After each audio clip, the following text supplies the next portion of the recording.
Hello, c'est Guillaume, ingénieur en finance de marché. Alors plus 8% sur la journée pour l'action Alibaba. Alors est-ce que c'est un beau gros rallye qui démarre sur Baba ou est-ce que c'est juste un petit effet d'annonce? Pour moi, on est clairement dans le début d'un beau rallye sur cette tech chinoise. Alors oui, Alibaba est en train de se restructurer.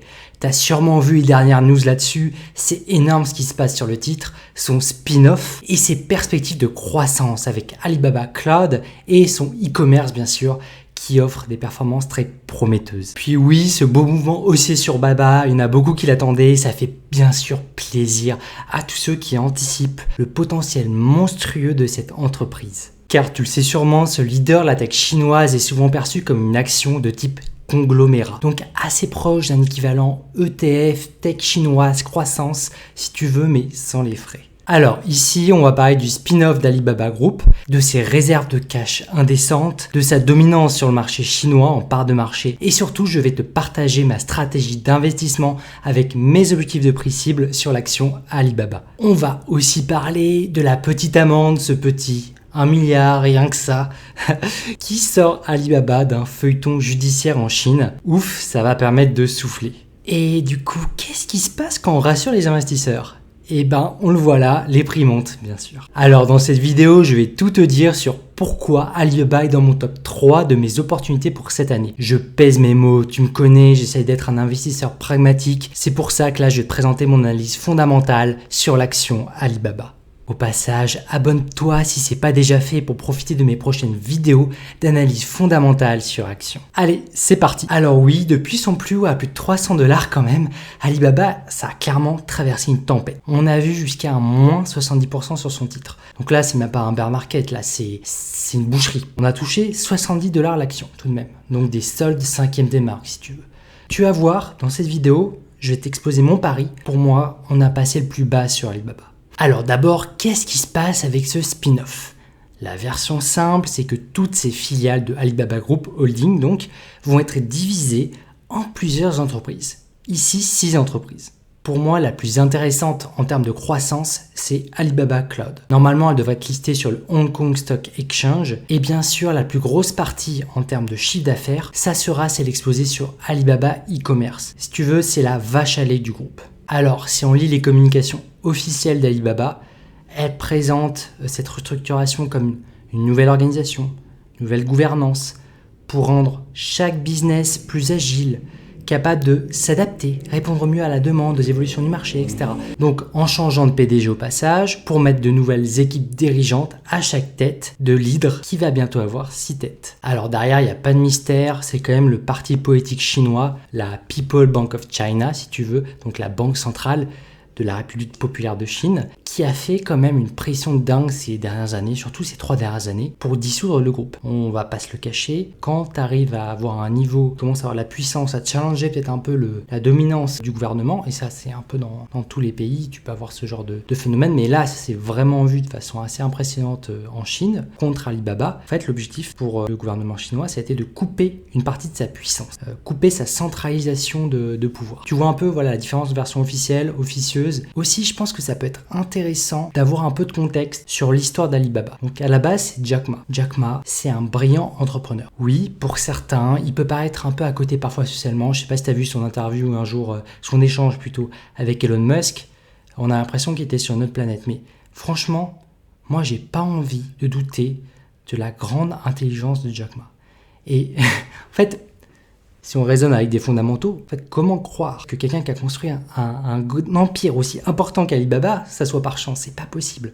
Et je vois certains youtubeurs dire ça, mais c'est pas sérieux. Parce que là, pour moi, Jack Ma, c'est un brillant entrepreneur chinois qui a travaillé très dur, plus dur que beaucoup d'autres concurrents, et surtout très intelligemment. Voilà, il n'est pas arrivé comme ça par hasard à être le père fondateur d'une des plus grandes sociétés au monde, une des plus grandes sociétés chinoises.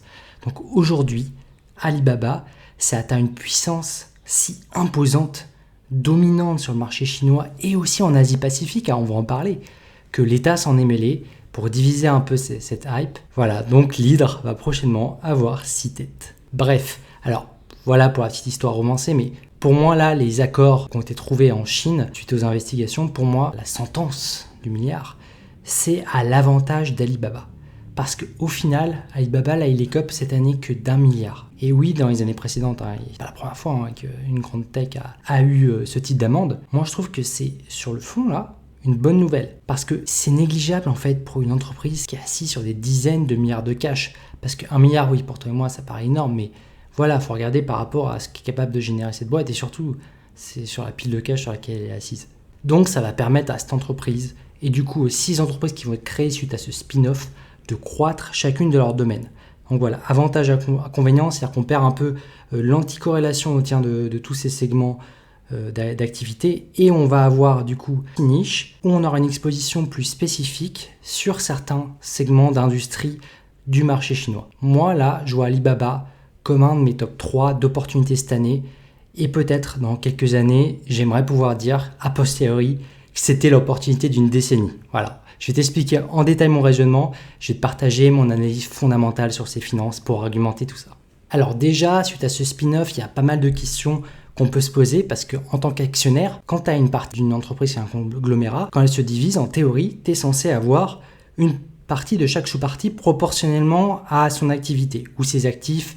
Voilà, ça dépend comment c'est découpé, c'est un travail qui est très difficile.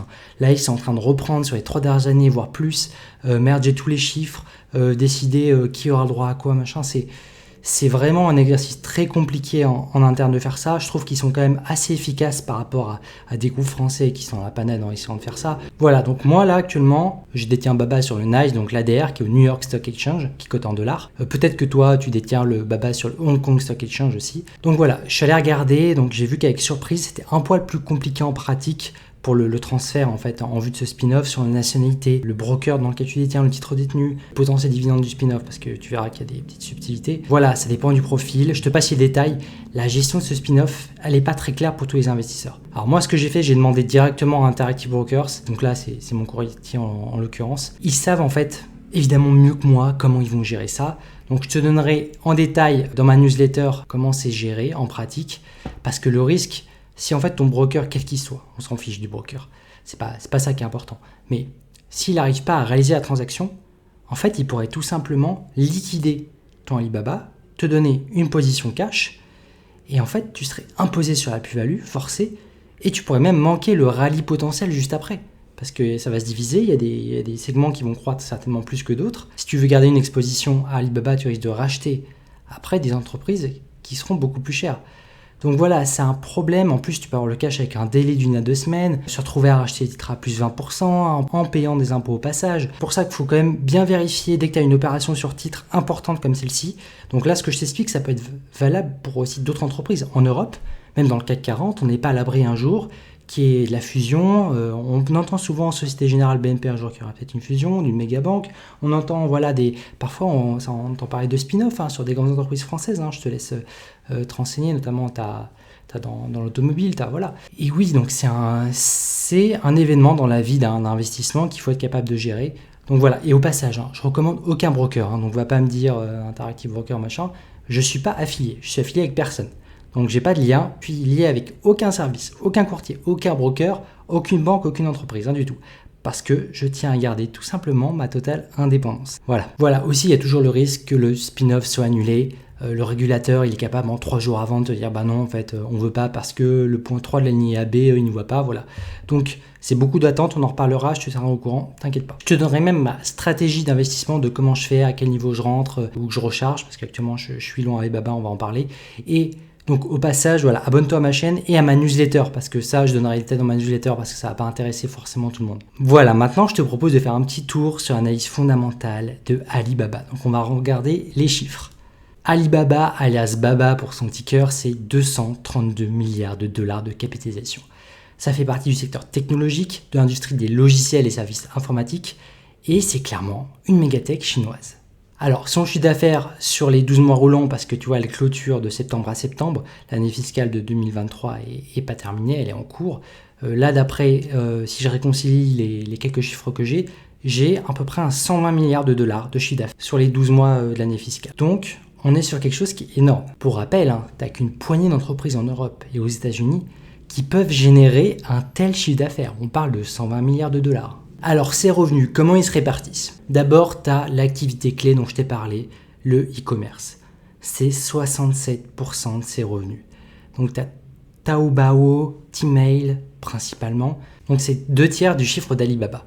Donc en fait, le e-commerce chez Alibaba, c'est sa vache à lait. C'est la partie, en fait, derrière, tu as une dizaine de marques, de sites qui permettent tout simplement de vendre à du consommateur en B2C des biens, des services.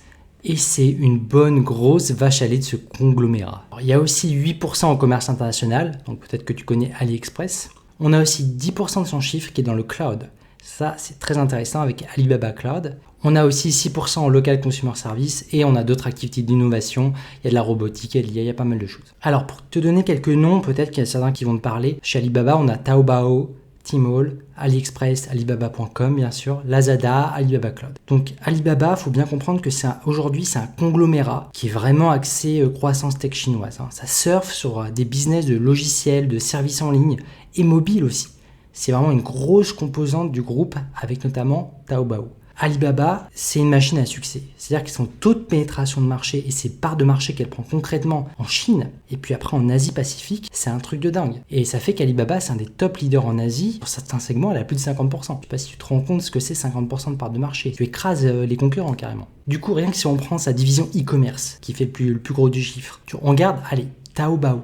En gros, c'est une marketplace. Elle est là depuis 2003, donc démarrée par Alibaba. Actuellement, ça a 600 millions d'utilisateurs enregistrés et 10 millions de vendeurs. C'est énorme. Et de l'autre côté, tu as Tmall, c'est ce qu'on appelle un cross-border e-commerce. C'est une grosse plateforme où tu as 200 millions d'utilisateurs rien qu'en Chine. C'est un truc de fou. Et rien que chez Alibaba, Taobao et Tmall, ça génère 25 millions de free cash flow, de cash flow entrant sur l'année 2023 fiscale en cours. Si tu veux, Taobao, c'est une app à la Amazon.com en fait. C'est clé dans le business d'Alibaba qui est en train de créer un véritable écosystème de tous ces services produits sur mobile. En gros, sur l'application, tu peux un peu tout faire, que réserver des hôtels, réserver des voitures, des scooters, tu peux souscrire à des assurances, des services de santé, tu peux payer, tu peux ajouter des différentes cartes bancaires, ta Visa, ta Mastercard. Voilà, bref, cet écosystème mobile, ça permet d'anticiper avec leur stratégie marketing qui est assez agressive qu'en Chine et que dans le reste de l'Asie du Sud-Est, il y a une belle croissance. Après, côté cloud, on a toute la partie IA générative qui est assez intéressante. Tu sais, c'est les modèles LLM, donc Large Language Model. Si tu veux, c'est des concurrents à Bard, ChatGPT. C'est l'équivalent, si tu veux, en Chine, qui s'appelle Tongjin Qianwen, donc désolé si je prononce mal. Son petit nom, c'est DingTalk aussi. Et dans le fond, ce qui est vraiment stylé avec le business Alibaba Cloud, c'est un peu à l'image des avantages d'AWS, donc Amazon Web Services. C'est clé dans la structure IT en termes de business model, si tu veux, d'être leader dans le cloud chinois. Ça implique d'accompagner la plus grande partie des grandes tech et grandes entreprises chinoises dans leur croissance. Ça veut dire qu'elles utilisent les services d'Alibaba et vont continuer lorsqu'elles vont croître à l'utiliser et donc au fur et à mesure que leur chiffre d'affaires est en croissance. Donc c'est une partie du chiffre d'affaires où là on peut anticiper une croissance à 2 chiffres sur segment d'activité. Quand tu sais ce que ça a donné aux US AWS, là tu peux te dire en fait Alibaba c'est un peu un mini Amazon aujourd'hui. Moi ce que j'espère c'est que dans les années qui vont venir là on puisse avoir une série d'années, peut-être aller 2 ans de suite, où on pourra observer un boom en termes de bénéfices sur la partie cloud. Alors si on regarde côté bénéfices net, 2022 c'est pas ouf. Il y a moins 300 millions. Donc oui, moins 300 millions c'est ultra décevant, on va pas se le cacher. C'est une baisse assez forte. Il y avait seulement 5 milliards en 2021. Donc voilà, en bref, Alibaba a connu depuis 2020 des résultats qui sont assez instables. Ça s'explique très facilement. Quand tu regardes les confinements ultra stricts qu'il y a eu en Chine, donc son marché domestique, les Chinois, il faut rappeler, c'était les premiers à confiner en 2020. Je ne sais pas si vous vous souvenez, en mars, en France, on se disait mais ils sont fous en Chine, ils sont arrivés à confiner tout le monde. Après, on a été confinés. Mais tu vois un peu la capacité des Chinois à confiner rapidement. Donc, c'était les premiers et derniers à déconfiner. Parce que là, on a attendu le début d'année pour le déconfinement. Donc, on sort de 2 ans, quasiment 2 ans, de marché qui a été confiné. Donc, la consommation discrétionnaire et courante, l'immobilier ou quoi, bref, tous les secteurs, industries ont été abîmés sévèrement. L'économie a été au ralenti. Donc, Alibaba, ça sort d'une période 2020 à 2022 où c'était vraiment des années en demi-teinte et c'est pas faute de l'entreprise, c'est faute du contexte, des conditions de marché qui se sont traduits, oui, par un bain de sang sur son cours. En bourse, moins 70%. Oui, ça a été un carnage. Après, moi là, quand je regarde les chiffres, donc ces dernières publications trimestrielles pour l'année fiscale 2023 qui n'est pas terminée, Alibaba, elle publie des résultats qui me rassurent. Donc en fait, allez, on revient dans le positif là. On brasse des milliards à nouveau. On a de très bonnes marges opérationnelles. On est dans une dynamique de rattrapage tardif, je te l'accorde, hein, c'est ce qu'on observe, de 2020, 2021, 2022, qui ont été des années, alors il faut les faire passer derrière, il faut avancer. Donc maintenant, on a des perspectives qui me plaisent bien. Donc oui, la réouverture de la Chine de ce début d'année, ça a fait repartir l'activité. Les gens sont ressortis, ont recommencé à consommer, les entreprises ont recommencé à faire du chiffre, le marché du coup boursier chinois a commencé à montrer des signes de on est là, la Chine attire, il y a de la croissance. Alors, croissance, tout est relatif, parce que c'est en demi-teinte. Parce que là, la croissance chinoise, elle est à 4,5. Alors tu vas me dire 4,5% en Europe, en France ou aux États-Unis, c'est élevé. Mais pour la Chine, moi honnêtement, je m'attendais à plus. Je m'attendais à un truc genre 9-10%. Hein. Mais voilà, là on a 4,5. Du coup, il y a des effets un peu qui se compensent. Ça redémarre, mais lentement. Et surtout, on a une inflation qui était à 1,5 là au début d'année, et là qui serait en train de passer à 0.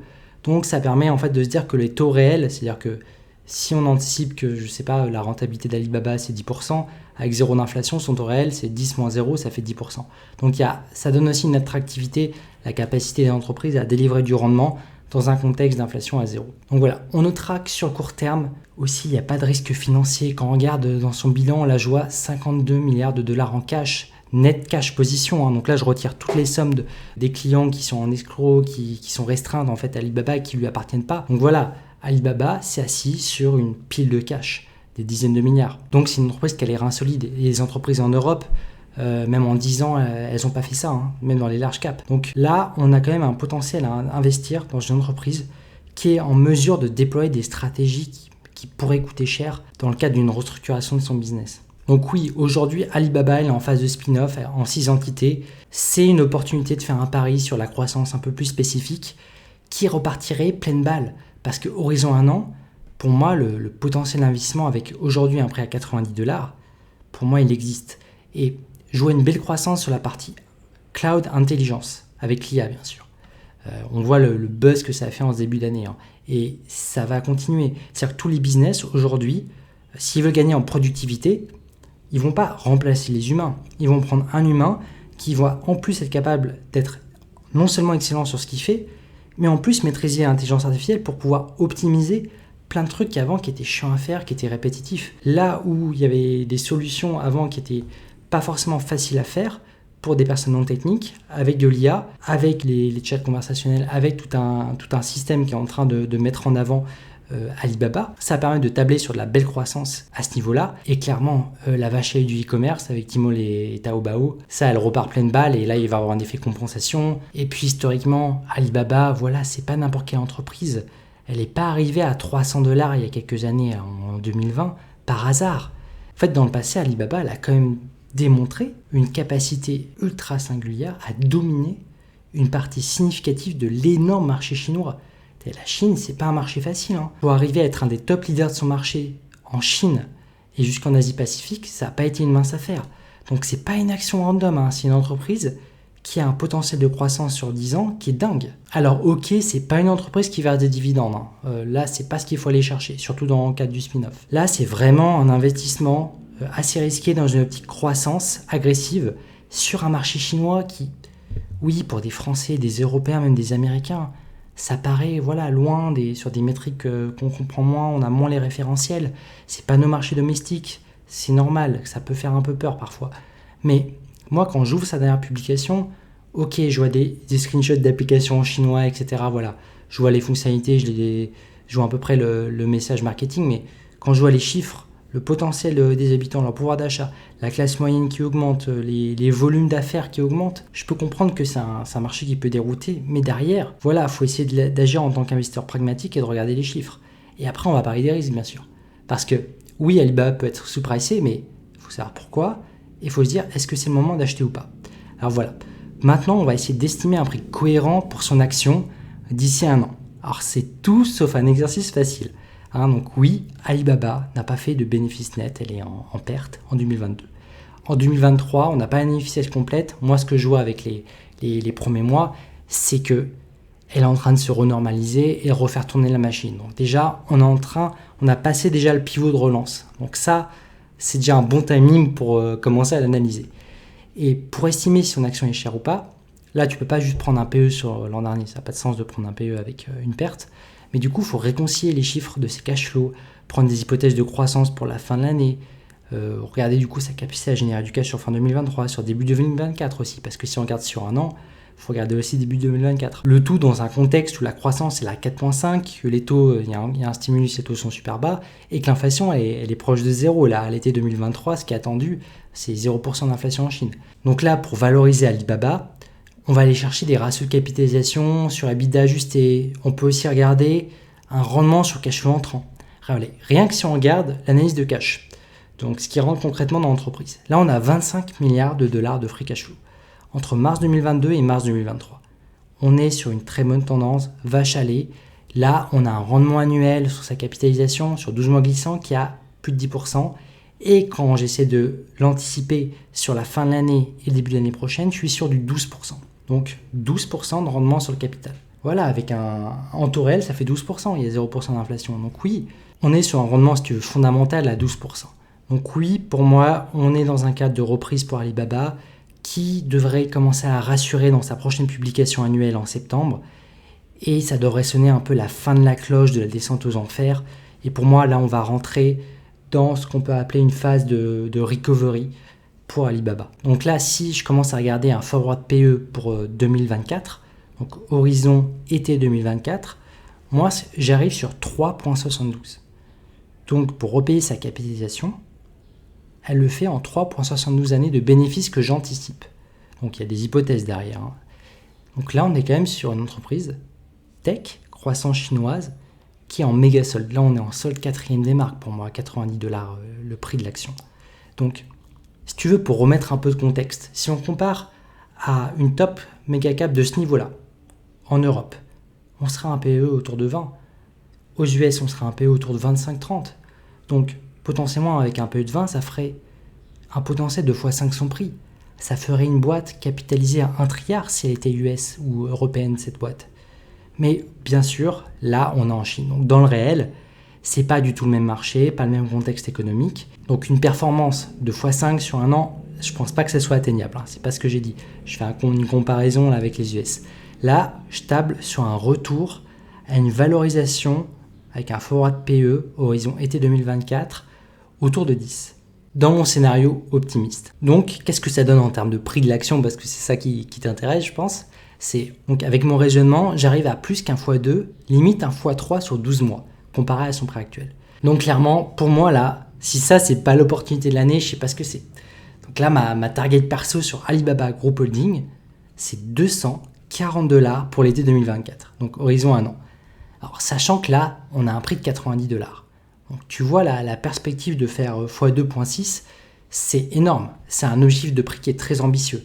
Je ne crois pas que j'en ai donné un similaire sur un horizon aussi court terme, mais c'est pour te montrer à quel point je sens que cette entreprise arrive à la fin d'une période de sell-off massif et on est vraiment au début d'une période de recovery. Pour moi, il y a vraiment un timing là, cette semaine, ce mois-ci. Voilà, le but c'est pas de timer le marché, c'est ultra compliqué à faire, c'est pas l'ambition qu'on a ici. Là on a une ambition, on essaie de regarder les fondamentaux et de voir le long terme si on a un fort potentiel. Et là, clairement, si je regarde ses bénéfices, ses cash flows et sa valorisation, il y a un truc qui colle pas. C'est-à-dire que c'est une boîte qui va faire énormément d'argent et elle ne mérite pas d'être valorisée à 3,72 de PE. Ça n'a pas de sens. C'est pour ça que c'est dans mon top 3 d'actions les plus ambitieuses dans mon portefeuille d'actions. Donc voilà, personnellement, en mettant 5 à 10% de mon portefeuille croissance sur la tech chinoise en 2023, ça me paraît pas une erreur. Ça me paraît être un risque calculé, si tu veux. Une opportunité alléchante que je prends. Après, si on va dans une réflexion un peu plus tactique en vue de son spin-off, parce que oui, ça va pas rester Alibaba Group Holding, ça va se décomposer. Donc, moi, ce que je miserais, c'est en priorité sur les activités cloud e-commerce. Donc voilà, si toi tu vas attendre post-spin-off, c'est une des possibilités. Regardez un peu l'e-commerce, regardez un peu cloud, et voilà, surfer sur son côté vache à lait et son côté croissance. Et oui, quitte à être exposé au risque de change de ces résultats qui sont en renminbi, donc la l'Yuan chinois, qui coterait à la bourse du Hong Kong Stock Exchange, donc la partie, si tu veux, bien financiarisée en Asie. Donc là, on serait en dollars hongkongais, le HKD. Donc voilà, bien sûr, il faut aussi avoir une vision sur le change. Quand tu investis en dollars, tu mesures ton profit ou ta perte en euros. Perso, moi, je les mesure en US dollars. Donc moi, je n'aurais pas de regret sur l'euro personnellement. J'accepte de prendre le risque que l'euro se renforce et que je perde. Mais voilà, parce que je ne conçois pas mon patrimoine action en euros, je le conçois en dollars. Ça dépend aussi de ta vision sur la devise. Il ne faut pas oublier de prendre ça en compte lorsque tu investis à l'étranger. Voilà, tu vois ce que je veux dire. Donc sachant que moi je suis prêt aujourd'hui à détenir Alibaba, même si les conditions de marché sont plus difficiles. En termes de risque, parce que oui, on ne va pas que parler de l'ambition que j'ai sur cette action par rapport à ses fondamentaux. Il faut aussi parler du risque qu'on est capable de mesurer. Et le risque sur Alibaba, je vais te le dire, il est énorme. Parce que là, moi j'arrive à un risque anticipé, une volatilité implicite anticipée de 40%. Donc généralement, si tu veux en comparaison, en Europe, je préfère surfer sur du 20-25%. Voire on peut avoir moins que 20%.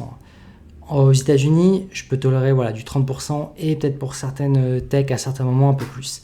Mais voilà, 40% voire 45%, c'est un niveau de risque qui est très élevé. Ça va être un de mes titres qui est le plus risqué dans mon portefeuille. Donc c'est tout sauf un trade safe. C'est un niveau de risque qui est très élevé. Et oui, ce niveau de risque, il s'explique par les feuilletons en série, côté politique, business, voilà, on a vu ça en Chine. Donc c'est clairement pas l'investissement au bon père de famille. C'est plus un coût, c'est un pari sur 12 mois et aussi sur le long terme, en surfant sur la croissance technologique chinoise, basée sur des fondamentaux qui me paraissent très solides. Et oui, quand tu lis les gros titres, tu vois des risques sur la confidentialité des données, tu lis des procès en série, des amendes versées par Alibaba à l'État chinois. Voilà, plusieurs milliards en plus, ça peut faire peur. Et oui, ça pourrait recommencer. Après, il n'y a rien de nouveau sur le soleil. Regarde, aux US par exemple, en 2018, il y a eu des grosses régulations côté tech américaine. C'est pas la première fois que ça arrive dans le monde. Tous les États font leur régulation. En fait, c'est toujours un équilibre entre régulation et innovation. Et même selon les zones géographiques, c'est pas la même règle au final. Petite anecdote, j'aime bien résumer. Voilà, moi ça m'arrive de dire qu'aux États-Unis, ils innovent en étant assez laxistes sur la régulation. Qu'en Chine, ils laissent innover d'abord, puis ils régulent après et assez durement. Et qu'enfin, en Europe, comme tu peux l'imaginer, ils commencent d'abord à réguler, mettre des verrous bien partout, avec un administratif bien lourd, le plus lourd au monde. Et après, innovation sur les tech en Europe, on a du mal à les voir. Bref, passons. Donc oui, des risques, je suis obligé de te les mentionner ici. Je ne peux pas juste te dire, ça va faire 1 fois 2,6, ça va faire 1 fois 10, machin, je ne peux pas te dire ça sans me parler de tous les risques. Oui, avec les États-Unis, il y a aussi un risque, tu entends parler assez souvent sur la région clé qui est Taïwan. Il y a toute une problématique économique, géostratégique sur les semi-conducteurs. 80 à 90% des top semi-conducteurs de pointe sont faits à Taïwan. Et oui, en cas de conflit armé, s'il y a un gros coup de projecteur dessus, si ça chauffe, ou s'il y a encore pire une invasion militaire, là, les plus gros fonds US, ils vont sortir d'Alibaba, c'est sûr. Donc oui, ça peut perdre plusieurs dizaines de pourcents sur une invasion, mais aujourd'hui, la probabilité de ce type de conflit, pour moi, elle est ultra faible.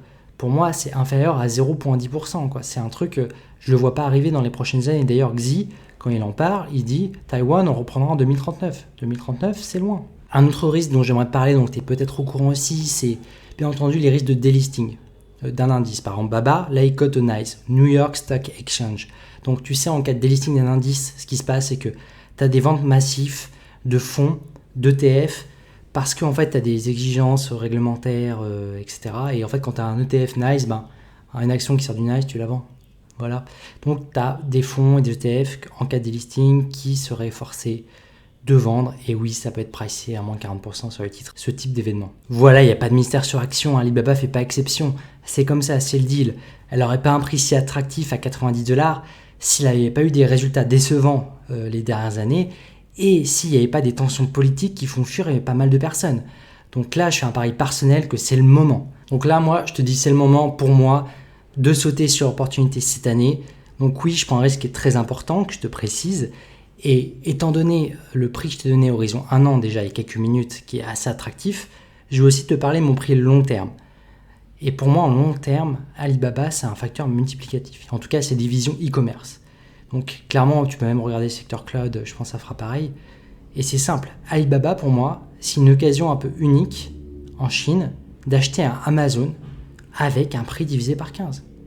Donc voilà, tu as le fond de ma pensée pour mon scénario le plus optimiste. Derrière, je fais aussi un pari macro que les dirigeants chinois, que le Parti communiste chinois, ce qu'ils voulaient là, si je lis entre les lignes, si je regarde Xi et le Parti communiste chinois, je suis persuadé que leur priorité pour les 5 prochaines années, là, c'est plus de réguler comme des porcs les techs. Là, c'est de faire repartir leur économie. Xi a fait un discours assez limpide là-dessus. Les Chinois, en général, ils ne changent pas d'avis toutes les 2 secondes. Et là, ils sont vraiment tournés à l'échelle internationale à aller challenger les États-Unis d'Amérique. Donc, je pense qu'on rentre dans une phase un peu pour unifier un peu les forces des grandes boîtes chinoises maintenant qu'elles ont été régulées. Donc voilà, moi je m'attends à des fondamentaux, une publication très solide en septembre 2023. 2024, il y a toutes les chances que ça continue. Donc pour moi, le timing est bon.